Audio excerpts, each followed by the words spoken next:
আজকের পর্বে আমরা কিছু লাইব্রেরি ফাংশন দেখব, যেই লাইব্রেরি ফাংশনগুলো দিয়ে স্ট্রিংয়ের বিভিন্ন ধরনের ম্যানিপুলেশন করা যায়। শুরুতে এই ফোল্ডারে আমি নতুন একটা ফাইল ওপেন করে নেই, নিউ ফাইল, নাম দেই হচ্ছে string.php।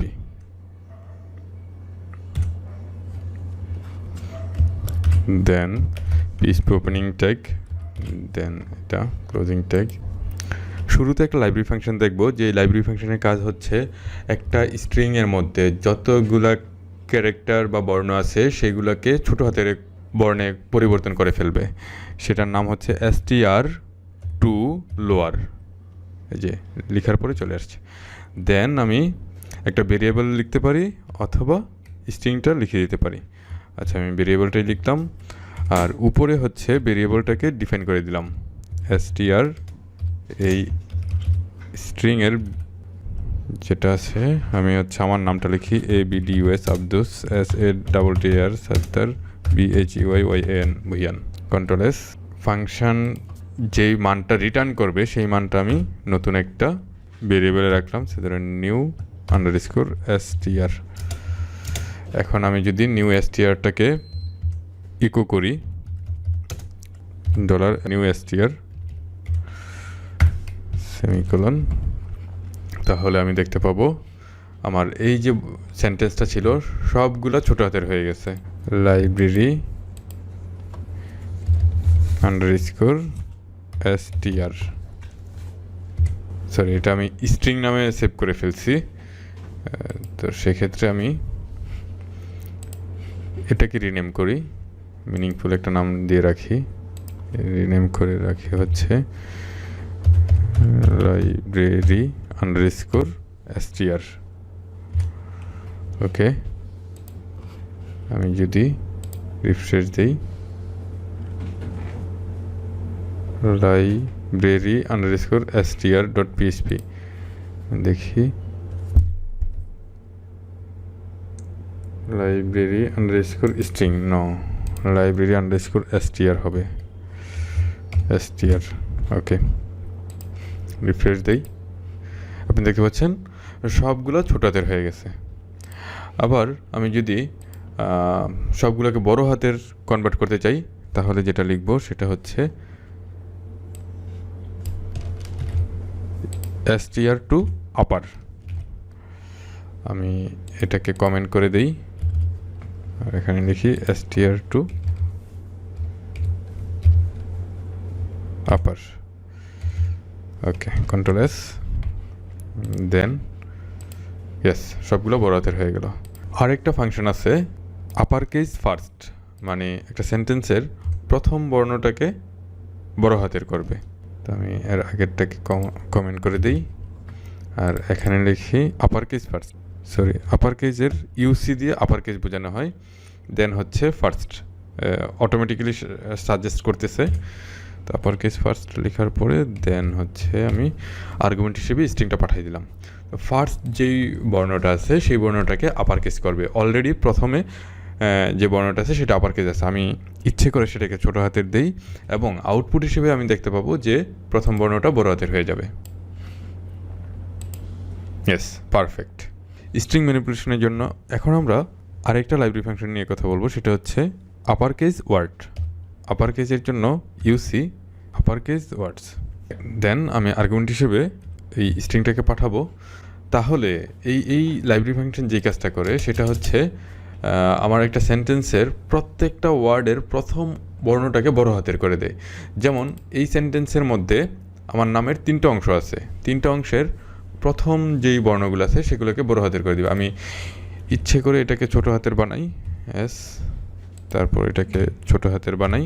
এখন আমি যদি এটাকে নিউ স্ট্রিংয়ের মধ্যে রাখি, নিউ str ভেরিয়েবলের মধ্যে রাখি, তাহলে আপনি আউটপুটে দেখতে পাবেন আমার নামের 3টা অংশের প্রত্যেকটার প্রথম বর্ণটা বড় হাতের হয়ে গেছে। আমি রান করে দেখি, স্যার এখানে একটা এরর আসছে 7 নম্বর লাইনে। 7 নম্বর লাইনে এরর কেন? আচ্ছা, এখানে আমি সেমিকোলন দেই নাই, কন্ট্রোল S, দেন রিফ্রেশ, ইয়েস, পারফেক্ট। এই পর্যায়ে আমরা strlen নামে একটা ফাংশন আছে, সেই ফাংশনটা নিয়ে কথা বলবো। তো এটাকে কপি করি আর কমেন্ট করে দিই এটাকে strlen। strlen ফাংশনটা হচ্ছে স্ট্রিং লেন্থ নির্ণয় করতে ব্যবহার করা হয়। স্ট্রিং লেন্থের সংক্ষিপ্ত রূপ হচ্ছে strlength। মানে একটা স্ট্রিংয়ে কতগুলো ক্যারেক্টার আছে সেটা বের করতে এই ফাংশনটা ব্যবহার করা হয়। এখন আমি যদি আউটপুটে দেখি তাহলে তার আগে এখানে আপনি যদি গণে গণে দেখেন যে এখানে কয়টা বর্ণ আছে, আপনি দেখবেন আউটপুটে সেই নাম্বারটাই দেখাচ্ছে। এখানে যে স্পেস আছে সেই স্পেসটাও কিন্তু একটা বর্ণ হিসেবে ধরতে হবে। ওকে, আমি যদি এখন সরাসরি রান করি, 20টা বর্ণ আছে। আপনি চাইলে এই যে স্ট্রিংটা আছে এটার প্রত্যেকটা ক্যারেক্টার গণে গণে দেখতে পারেন। এখানে একজাক্টলি 20টা ক্যারেক্টার আছে। স্পেসও আপনার গণতে হবে, এই যে এখানে যে একটা স্পেস আছে সেটাও গণতে হবে। ওকে, তারপর আরেকটা ফাংশন আছে যেই ফাংশনটা রিয়েল লাইফ প্রজেক্টে বেশ ব্যবহার করা হয়, সেটা হচ্ছে ট্রিম ফাংশনের কাজ হচ্ছে শুরুতে যত স্পেস আছে সেগুলোকে সে বাদ দেয়। ধরেন আমি str এই ফাংশনটা ব্যবহার করলাম, তাহলে নতুন যে স্ট্রিংটা আমি পাবো সেখানে শুরুতে যদি কোনো স্পেস থাকে সেই জিনিসটা সে রিমুভ করে দিবে। ধরেন এখানে আমি শুরুতে এরকম স্পেস দিলাম, সেভ করলাম, তাহলে যেটা হবে এই ফাংশনটা ব্যবহার করার কারণে এই স্পেসগুলো চলে যাবে। এই জিনিসটা আসলে আমি আউটপুটে দেখলে বুঝতে পারবো না। আচ্ছা, এখানে একটা এরর দেখাচ্ছে 9 নম্বর লাইনে, সেম ঘটনা, আমি এখানে সেমিকোলন দিইনি, কন্ট্রোল এস, ইয়েস, পারফেক্ট। আচ্ছা, এই জিনিসটা বোঝার জন্য আমি একটু ইন্সপেক্ট করি এটাকে, রাইট বাটন ক্লিক করে ইন্সপেক্ট করলাম। আপনি দেখতে পাচ্ছেন এখানে কোনো ধরনের স্পেস নাই। আমি যদি এটা যেই স্ট্রিংটা আছে এই স্ট্রিংটাও আলাদা করে প্রিন্ট করি তাহলে পার্থক্যটা বুঝতে পারবো। ইকো স্ট্রিং, আমি একটা কাজ করি, এটা প্রিন্ট হওয়ার পরে একটা নিউ লাইন দিবে, বিআর ট্যাগ দিয়ে দিলাম। তাহলে যেই কাজটা হবে, স্ট্রিংটা প্রিন্ট হবে, প্রথমে স্ট্রিংটা প্রিন্ট হবে যেটাতে স্পেস আছে, প্রথমে স্পেস সহ প্রিন্ট হবে, এরপরে স্পেস ছাড়া প্রিন্ট হবে। আমরা একটু দেখি, এই যে প্রথমে হচ্ছে এই ভেরিয়েবলটা প্রিন্ট করলাম যেটাতে স্পেস আছে, এরপরে ট্রিম ফাংশনের ভেতরে ওই স্ট্রিংটা পাঠানো হয়েছে, তার মানে দুই সাইডের স্পেসগুলো রিমুভ হয়ে যাবে। তো আমি একটু ইন্সপেক্ট করে আপনাকে দেখাইতে চাই। এখানে আপনি দেখতে পাচ্ছেন এটা হচ্ছে প্রথমে এই যে লাস্টের যে স্পেসটা আছে সেটা আপনি দেখতে পাচ্ছেন যে এখানে হচ্ছে আমার ডাবল ইনভার্টেড কোটেশন মার্কটা আর এই এতটুকু স্পেস আছে, প্রথম স্পেসটা এখানেও দেখাচ্ছে না। তো যাই হোক, ইন্সপেক্ট করলে এভাবে দেখা যায় না, অনেক সময় প্রথমটা হাইড হয়ে গেছে, কিন্তু এর পরেরটাতে দেখেন প্রথমেও হাইড হয়ে গেছে, এরপরেও হাইড হয়ে গেছে। তো ট্রিম ফাংশন এভাবে দুই পাশে এডিশনাল যে স্পেস আছে সেগুলো রিমুভ করতে ব্যবহার করা হয়।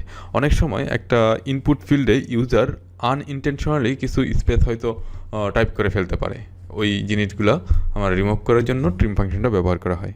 তো আমরা এর পরের পর্বে অ্যারে নিয়ে কিছু লাইব্রেরি ফাংশন আছে, সেটা কীভাবে ব্যবহার করতে হয় সেটা নিয়ে বিস্তারিত আলোচনা করব। আমি আমার এই ইউটিউব চ্যানেলে নিয়মিত প্রোগ্রামিংয়ের বিভিন্ন বিষয়ের উপর ফ্রি ভিডিও দিয়ে আমার কমিউনিটিতে অবদান রাখার চেষ্টা করে আসছি। আপনি যদি আমার চ্যানেলে নতুন হয়ে থাকেন তাহলে চ্যানেলটি সাবস্ক্রাইব করে আমাকে অনুপ্রাণিত করবেন, যেন আমি আমার সেরাটা দিয়ে এই চমৎকার কাজটি চালিয়ে নেওয়ার জন্য উৎসাহ পাই। সবাই ভালো থাকবেন, হ্যাপি লার্নিং।